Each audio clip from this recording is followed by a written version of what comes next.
सुबह hits 93.5 red FM पे मैं हूं कबीर। पते की बात में आपका स्वागत है और आज मेरे साथ बहुत ही खास मेहमान गौरव सर बैठे हैं, एकेडमिक हेड DEC से। सर कैसे आप? एकदम बढ़िया कबीर जी।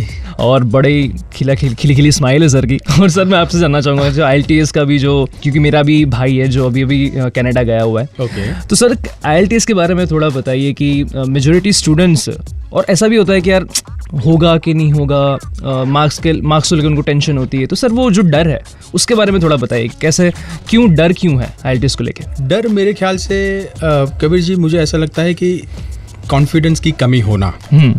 किसी भी स्किल्स या किसी भी चीज़ हम जब सीखने की बात करते हैं और इसके अंदर अगर हमें कॉन्फिडेंस नहीं होता है तो वो डर आना लाजमी है जी। मेरे ख्याल से इसका रूट कॉज जो है कॉन्फिडेंस नहीं है बच्चों के अंदर।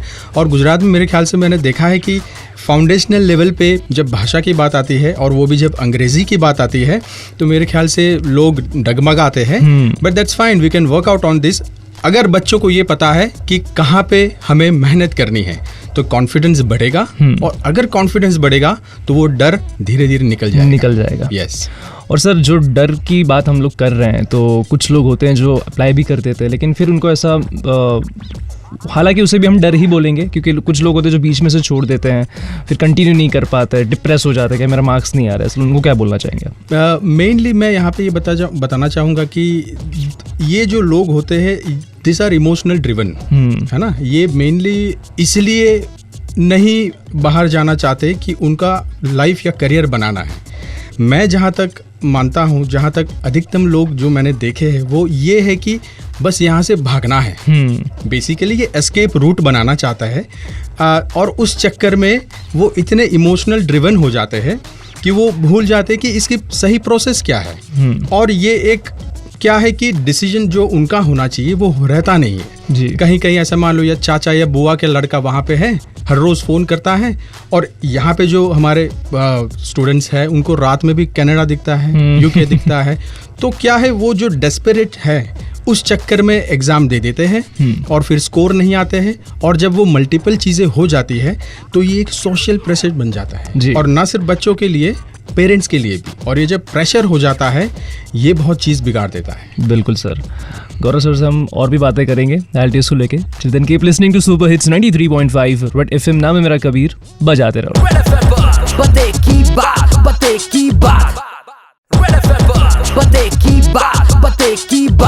सुपर हिट्स 93.5 रेड एफएम पे मैं हूं कबीर। पते की बात आप सुन रहे हैं, जिसमें मेरे साथ गौरव सर बात कर रहे हैं, DEC से, academic head.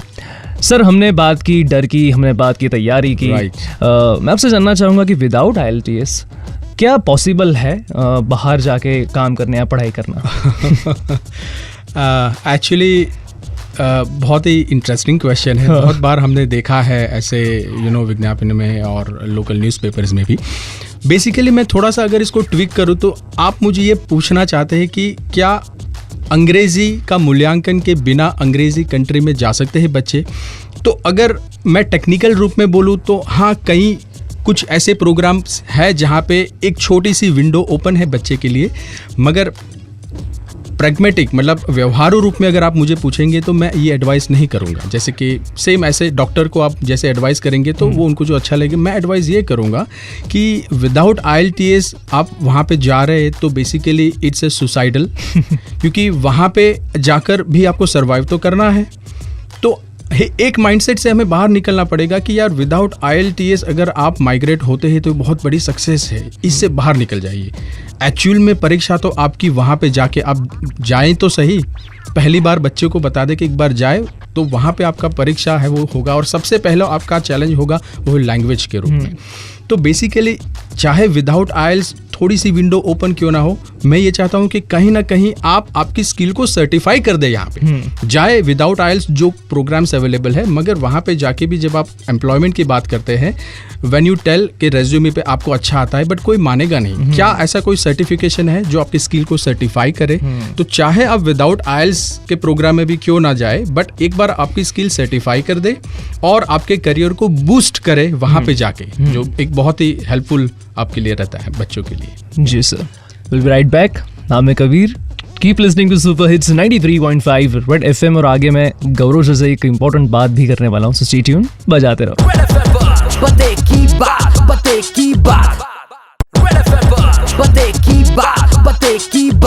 Welcome back, good evening, super hits 93.5 red FM में मैं हूं कबीर। पते की बात में आपका स्वागत है और मेरे साथ आज गौरव सर बैठे हुए हैं, एकेडमिक हेड DEC से। सर हमने बात की IELTS की, जो डर की बात की हमने, लेकिन तैयारी के बारे में अगर बात करें तो तैयारी कैसे करनी चाहिए IELTS के लिए? देखो, तैयारी की जो बात है वो एक बहुत ही सिस्टमैटिक और ऑर्गेनाइज्ड वे में होनी चाहिए, मैं मानता हूँ। और जहाँ तक IELTS की बात है, मैं IELTS को लेकर चलता हूँ और साथ में लैंग्वेज को भी लेकर चलता हूँ। जहाँ तक लैंग्वेज की बात है तो पहले बच्चे की अभी कहाँ तक लेवल है, कहाँ तक अभी बच्चा सीखा है, वो जानना बहुत ज़रूरी है। जहाँ तक हम डायग्नोस नहीं करेंगे कि बच्चे कहाँ तक सीखे हुए हैं, तब तक हम ये नहीं तय कर पाएंगे कि इसको शुरू कहाँ से करें जी। क्योंकि जब हम लैंग्वेज की बात करते हैं तो इसकी सिलेबस कोई सिस्टमैटिक, मतलब इतना उसका कोई बाउंड्री नहीं है, तो इसकी बहुत इट्स लाइक ओशन, बहुत लंबा है इसका लैंग्वेज। तो कहाँ से शुरू करें, अगर ये बच्चों को पता चल जाए तो उसका 50% काम हो जाता है। तो हम क्या करते हैं, जैसे कि मैं मेरे बच्चों को ऐसा बताता हूँ कि एक टेस्ट, एक स्ट्रीमलाइन टेस्ट है जिसके अंदर बच्चों को एक छोटा सा रीडिंग, राइटिंग और इवन स्पीकिंग और लिसनिंग करवाते हैं, जिसमें सारे लेवल की डिफिकल्टीज इंक्लूड है। हमने बेसिकली एक 6 से लेकर 12 लेवल डिफाइन किए हैं, जिसमें एक एब्सोल्यूट बेसिक लर्नर है और 12 एक्सपर्ट लेवल है। तो ये स्केलिंग पे हम बच्चों को मैप कर देते हैं डे 1 पे। जैसे ही डे 1 पे ये मेजर हो जाता है, जैसे कि बच्चा अभी 5th लेवल पे है, तो एक 6th लेवल का जो सिलेबस है वहां से शुरू करना, ये कम्युनिकेट होता है हमारे ट्रेनर्स को। और इसके साथ साथ बच्चे ने जो हमें डेटा दिया है, जब वो अटेम्प्ट कर रहा था टेस्ट हमारे लिए, वो डेटा को हम एनालाइज करके ढूंढते हैं कि इसकी क्या स्ट्रेंथ है और वीकनेस है। तो ये बाई प्रोडक्ट है जो बच्चों को हम साथ में बैठकर बताते भी है कि यार आपकी कमियां क्या है। ऐसे मतलब हवा में नहीं कि हाँ 5वां लेवल के 6ठे लेवल से, बच्चे को यही नहीं पता है कि 5वां 6ठे लेवल में क्या डिफरेंस है, तो उसकी कमियां कहाँ पे है। जब तक वो नहीं जानेगा तब तक उसको कॉन्फिडेंस नहीं आएगा, और तब उसको हम बता दें कि आपकी कमियां निकालने के लिए हम ये ट्रीटमेंट यूज कर रहे हैं। Basically it's a blood test, we call it a blood test. जब आपका ब्लड टेस्ट के बाद हमारे पास रिजल्ट आएगा, डेटा ड्रिवन आएगा कि भाई आपका ऑर्गेनाइजेशन में प्रॉब्लम है, वो कैप में प्रॉब्लम है, कंटेक्स्ट के हिसाब से आप नहीं जा रहे, आप ऑथर के मूड को नहीं समझ रहे हो, तो ये चीज ऐसी है कि आप डेटा को साथ लेकर जाएंगे तो उसकी स्ट्रेंथ और वीकनेस को बाइफरकेट कर पाएंगे। और इसको ध्यान में रखते हुए फोरकास्ट होगी कि अब आप 6ठे लेवल पे है, 12 लेवल तक जाने के लिए ये जो डिस्टेंस है, इसके ऊपर डिपेंड है कितना टाइम, एफर्ट, एनर्जी बच्चे को हर रोज डालना है। तो ये इतना डिफाइन और इतना सिस्टमैटिक अप्रोच है, और इसी अप्रोच को हम साइंटिफिक अप्रोच बोलते हैं, जिसमें कोई हमारे पर्सनल रिलेशन की वजह से नहीं, उसका डेटा ड्रिवन हमें मिलता है इनपुट्स, और उस बेसिस पे हम कैंडिडेट को अवेयर करते हैं कि आपकी ये कमियां हैं, अभी आपका ये लेवल है, आपका टारगेटेड ये लेवल है, इन दोनों के बीच में जो गैप है इसको अगर पूर्णी है तो इतना टाइम एफर्ट आपको डालना ही पड़ेगा। इसके अलावा और कोई रास्ता बेसिकली है नहीं आपके पास जी। और सही गाइडेंस भी वही होता है जो खूबियों के साथ साथ कमियां भी हमें बताए कि आपको कौन सी चीज करनी जरूरी है। Well said sir. Gaurav sir से हम और भी बातें करेंगे। Children keep listening to super hits 93.5 red FM. मिलते हैं थोड़ी देर में, बजाते रहो। पते की बात, पते की बात, पते की बात, पते की बात। Welcome back, super hits 93.5 red FM पे मैं हूं कबीर। पते की बात आप सुन रहे हैं। मेरे साथ आज गौरव सर बात कर रहे हैं, DEC से, एकेडमिक हेड। सर, DEC क्यों चूज करें कोई भी स्टूडेंट, अगर आप उन्हें मैसेज देना चाहें कोई?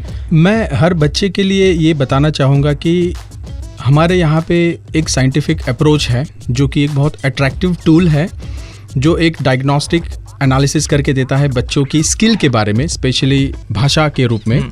तो पहले ही दिन जब इतनी क्लैरिटी आ जाती है बच्चे के अंदर कि यार किस मॉड्यूल में वो अच्छा है, किस मॉड्यूल में वो बुरा है, और बुरा है तो कितनी डिग्री है बुरेनेस की, और साथ में स्ट्रेंथ है तो कहाँ पे वो पुशअप कर सकता है, और इन सब को ध्यान में रखते हुए अगर ये बच्चा इतना टाइम, इतने घंटे हर रोज पढ़कर मेहनत करेगा तो उसके इतने बैंड्स आने की पॉसिबिलिटी है। ये बच्चे को पहले दिन मिल जाता है रिपोर्ट के रूप में। ये डायनामिक रिपोर्ट है, ये कोई सॉफ्टवेयर से या फिर साइकोमेट्रिक वाला नहीं है, ये डायनामिक रिपोर्ट है जो हमारे ट्रेनर्स, जो हमारे एक्सपर्ट्स है कैम्ब्रिज सर्टिफाइड से, वो बहुत एनालिसिस, मतलब 2 घंटे तो हमारे ट्रेनर्स सिर्फ एनालिसिस करने में लगाते हैं, उसको इवैल्यूएट करने में। तो पहले दिन ये जो क्लैरिटी बच्चों को मिलती है, मेरे ख्याल से ये जो कॉन्फिडेंस लेकर बच्चा जाएगा पहले दिन ही, ये कॉन्फिडेंस जो है, आई थिंक ये हमारी एक बहुत ही अच्छी बात है जो बच्चों को पहले दिन इतनी क्लैरिटी देता है। दूसरा ये है कि हमारा ये एक गोल है कि पहले ही अटेम्प्ट में स्कोर आने चाहिए।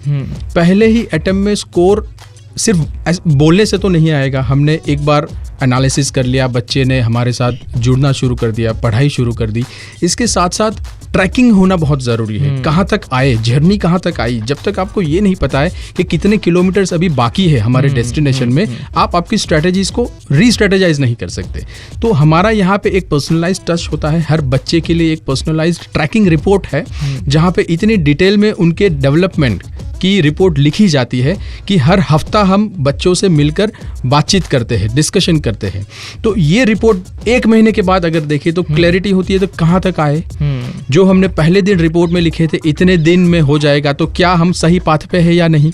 तो बीच बीच में ये ट्रैकिंग करना ये बहुत इंपॉर्टेंट है। तो मेरे ख्याल से ये जो 2 चीज़ है जो हमें ये बनाती है कि पहले ही अटेम्प्ट में आप पास कर सकते हैं, मतलब जो रिक्वायर्ड स्कोर है। तीसरा ये होता है हमारा कि जब तक हमारे मॉक टेस्ट में 7 हम लोग मॉक टेस्ट लेते हैं एक साथ, जब तक आपके सातों के सातों मॉक टेस्ट में जो टारगेटेड स्कोर है वो नहीं आता है, तब तक वी डोंट अलाउ, हम बच्चों को अलाउ ही नहीं करते कि डेट बुक कर दे। सबसे पहले तो बच्चा अगर खुद से डेट बुक कर लेता है तो वी फाइंड देम लिटरली कि आपको खुद से डेट नहीं बुक करनी है। जब तक यहाँ पे सेटिस्फाइड हो, ठीक है 2 महीने इधर उधर फालतू के कोई प्रॉब्लम नहीं है, बट रिजल्ट तो पहले अटेम्प्ट में ही लाना है।